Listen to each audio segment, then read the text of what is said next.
E a primeira coisa que a gente vê aqui, para o culto realmente ser edificante, o que acontece no culto não pode ser motivo de escândalo.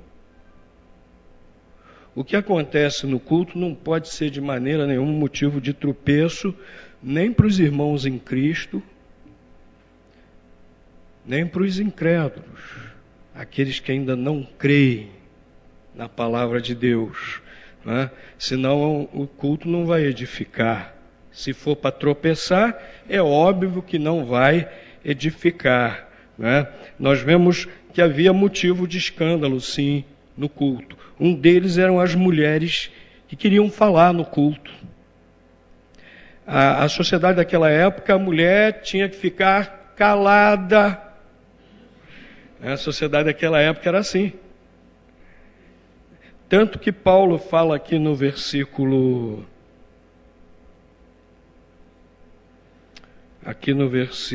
34, que não era permitido a mulher falar.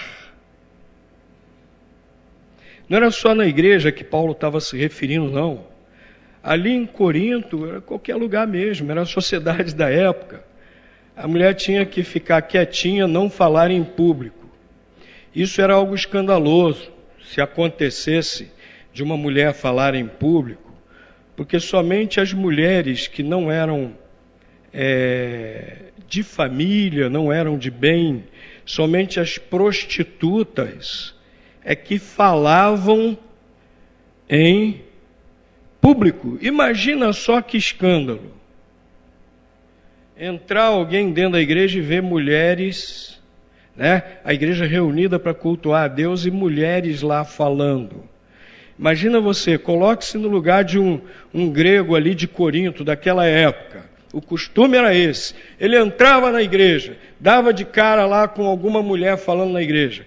O que ia acontecer? Ia ficar chocado. E parece que devido à liberdade cristã, né? A Bíblia diz que todos em Cristo são iguais. Apóstolo Paulo chega a dizer que não há grego nem judeu, servo nem livre, homem ou mulher, mas Cristo é tudo em todos. Talvez algumas mulheres estivessem assim muito fascinadas, né, com isso e estivessem esquecendo dos costumes ali da sua sociedade e estivessem falando em público na igreja e causando escândalo ao Evangelho. Paulo diz, olha, é indecoroso. As mulheres estejam caladas na igreja. No culto não pode haver nada que escandalize. Hoje é motivo de escândalo a mulher falar em público. Uma mulher que fala em público hoje é tida como imoral? Maneira alguma, a não ser que esteja falando imoralidades, né? Mas aí não é por ser mulher, é pelo que está falando, né? De maneira alguma, né?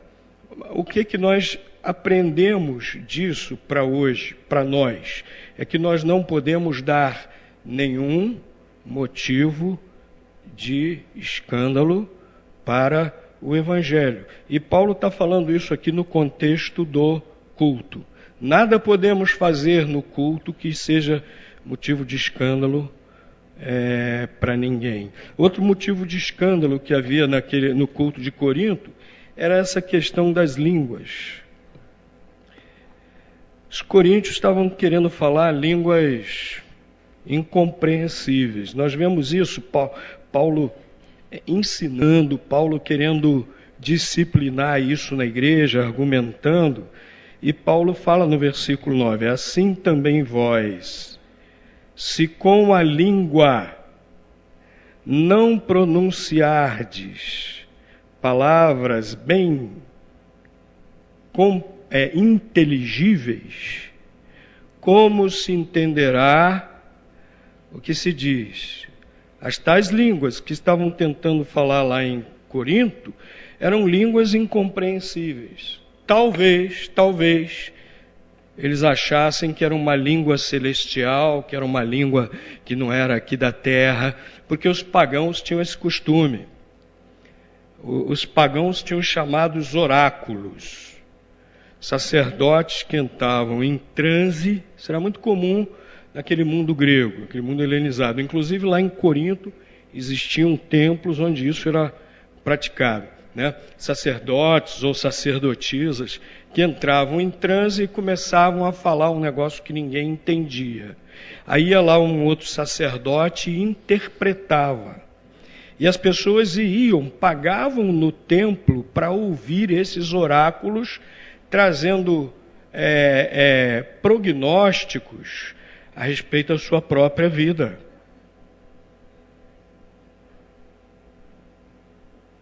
E era algo assim incompreensível. Foge ao que nós vemos aqui no padrão da palavra de Deus. Lá em Atos capítulo 2, no dia que se cumpriu a promessa do derramamento do Espírito Santo, como sinal foram falados línguas, idiomas. E eram idiomas daqui, porque ali o capítulo 2 apresenta uma lista de pelo menos 13 idiomas, se não me falha a memória, e são mencionados idiomas daqui, idiomas verdadeiras, línguas que eram falados por outros povos, outras nações. Onde estava ali o milagre realizado pelo Espírito Santo? Que os discípulos nunca aprenderam, nunca estudaram aqueles idiomas. Foi esse o milagre. Ah, pastor, mas a minha Bíblia aqui, nesse capítulo aqui, 1 Coríntios 14, está escrito aqui, língua estranha. Se a sua Bíblia está assim, pode ver que a palavra estranha está numa letrinha diferente, para indicar que no original não consta a palavra estranha. Foi o tradutor que colocou. E como não constava no original, ele colocou numa letrinha diferente para a gente saber disso. A maior parte das versões hoje já não põe mais, porque não está lá no original. No original só está língua, glossê, idioma. Mas eles queriam falar talvez uma língua celestial, tanto que o apóstolo Paulo fala no capítulo 13, versículo 1, ainda que eu falasse as línguas dos homens e dos anjos, se não tivesse amor, nada seria.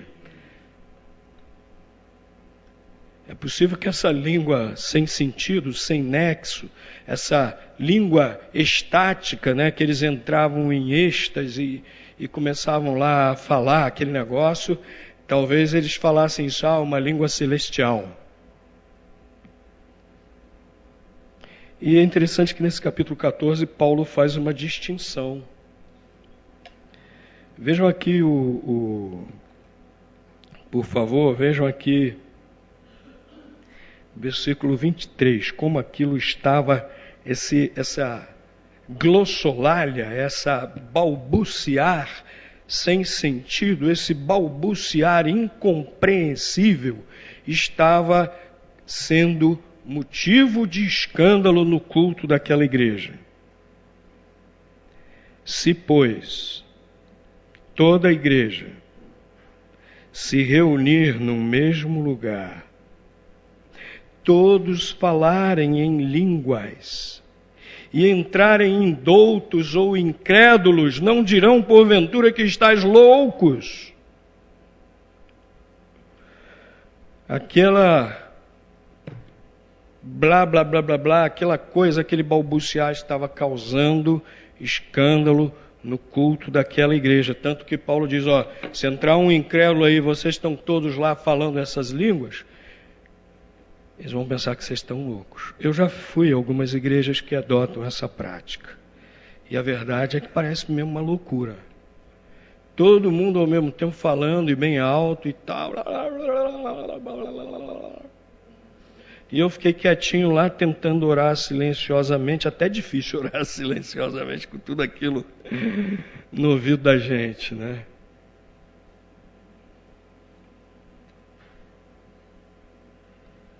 Uma vez eu estava evangelizando um colega de classe, eu estava na Escola Técnica Federal, e o meu amigo falou assim, esse que eu estava evangelizando, ele falou assim, Adalto, domingo vou numa igreja igual a sua. Aí eu fiquei todo contente. Quando foi na segunda-feira, Ele chegou para mim: Dalton, me admira você, como é que você pode pertencer a uma igreja dessa? Eu, como assim? Rapaz, eu cheguei lá, a maior loucura. Eu lembrei exatamente desse texto aqui. Rapaz, eu cheguei lá, a maior loucura, eu não entendia nada do que falavam, todo mundo lá falando ao mesmo tempo umas coisas que eu não entendia.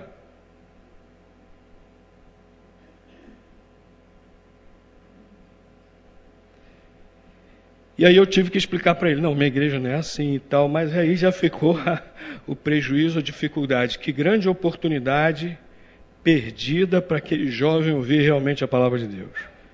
Ele foi escandalizado, ele tropeçou, se cumpriu exatamente isso aqui que o apóstolo Paulo falou. Motivo de escândalo no culto. Mas, pastor, Paulo não fala no versículo anterior, citando uma profecia do profeta Isaías, versículo 21. Está escrito na lei: por homens de outras línguas, por lábios de estrangeiros, falarei a este povo. Nem assim me ouvirão, disse Isaías capítulo 28, versículo 11.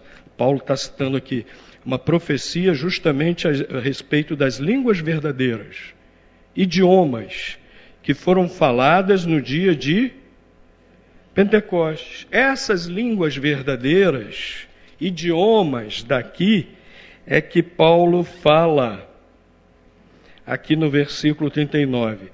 Não proibais falar em línguas. Não proibais falar em línguas. Se forem essas línguas, idiomas verdadeiros, como no dia de Pentecostes, idiomas daqui. E ele também coloca uma outra condição que nós vemos aqui no versículo 27. Aliás, mais duas condições. Falem no máximo 2 ou 3, e haja alguém que interprete, que entenda o sentido, que entenda realmente o sentido e dê o significado. Senão vai ser motivo de escândalo. Se for falsa língua, e mesmo que seja uma língua verdadeira, um idioma verdadeiro, se não houver um verdadeiro intérprete que entenda, será motivo de escândalo para os incrédulos, se isso acontecer. No dia de Pentecostes, como é que foi? Cada um falava em um idioma daquelas pessoas que estavam ali presentes, cada um falava um idioma e falava a respeito de quê? Coisas desconexas? Falava a respeito das grandezas de Deus. E as pessoas ouviram e entenderam, porque era a sua própria língua. Eu tive uma experiência parecida uma vez. A nossa ex-igreja lá em Recife tinha um irmão que trabalhava numa grande empresa ligada à navegação.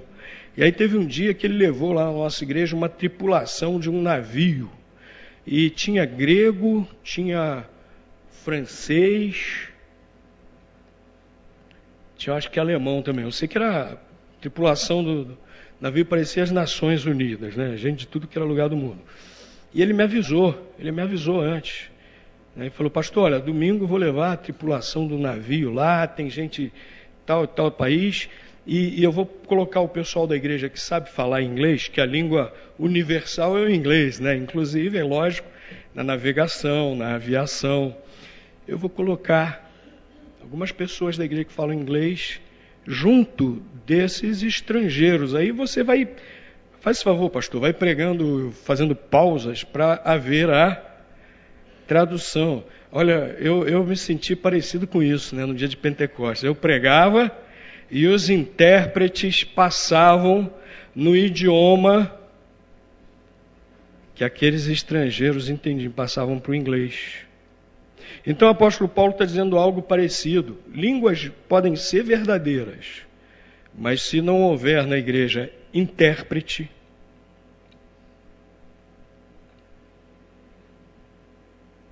a pessoa fique calada, falando somente com Deus e consigo mesmo. Para que não haja motivo de escândalo para os incrédulos, para aqueles que não são crentes em Cristo. Então, meus queridos, antes de mais nada, nós não podemos fazer nada, especialmente no culto, mas em qualquer situação, que escandalize o Evangelho, que escandalize a palavra de Deus, que impeça as pessoas, que atrapalhe as pessoas de crescerem espiritualmente ou de virem a Cristo. O culto que realmente edifica, ele não escandaliza. Eu conheci um pastor da Zona Oeste, lá do Rio de Janeiro, onde há muita umbanda, muito terreiro de umbanda. E na igreja dele havia aqueles... Aqui na nossa igreja tinha também que negócio de percussão, como é o nome? Tumbadora. E na nossa igreja tinha também... Houve uma época até que tinha um rapaz lá da África, de Cabo Verde, qual é o nome dele? Eli. Tocava muito bem as tumbadoras, né? Mas lá naquela igreja, no Oeste Carioca, uma região que havia muitos terreiros de umbanda, e havia alguns irmãos na igreja que antes de se converterem eram da umbanda, e se sentiam muito mal com aquela tumbadora lá, tocando, acompanhando os cânticos, porque eles lembravam dos atabaques nos terreiros de onde eles vieram antes de se converter a Jesus. E aí o que aqueles músicos fizeram? Olha, eu achei isso de uma sabedoria, de um discernimento, de uma espiritualidade muito grande. Tiraram as tumbadoras. Por amor àqueles irmãos, para que não houvesse nada no culto que pudesse escandalizar alguém. Nada no culto, meus irmãos. Nada, nada, nada. Absolutamente. Nem aqui quando estamos reunidos no culto, seja no nosso viver diário. Se vai escandalizar alguém, eu devo renunciar àquilo. Quando nós estávamos lá em Recife, nós ajudávamos uma frente missionária no interior. Cidade próxima a Caruaru, chamado São Caetano da Raposa. E a missionária avisou para a gente lá, diz para as mulheres trazerem saias, não virem de calça comprida. Porque as mulheres aqui não vão à missa de calça comprida de jeito nenhum. Só vão à missa de vestido. Se as mulheres chegarem aqui de calça comprida no culto, vai escandalizar todos os visitantes. O que as irmãs fizeram? As irmãs que foram naquela viagem missionária, todas elas levaram o seu vestidinho para usar no culto, para não escandalizar ninguém. Pecado usar calça comprida? Não é. Mas naquela situação iria fazer escândalo para os incrédulos visitantes que fossem ali ao culto. Então, meus queridos, pode ser não somente assim um hábito, um costume, alguma coisa assim, mas às vezes até uma atitude nossa, às vezes até algo que nós falamos, né? Nós temos que ter cuidado com isso tudo, para não impedirmos o crescimento espiritual ou o crescimento de alguém. Nada no culto deve escandalizar ninguém. Nós precisamos ter esse cuidado.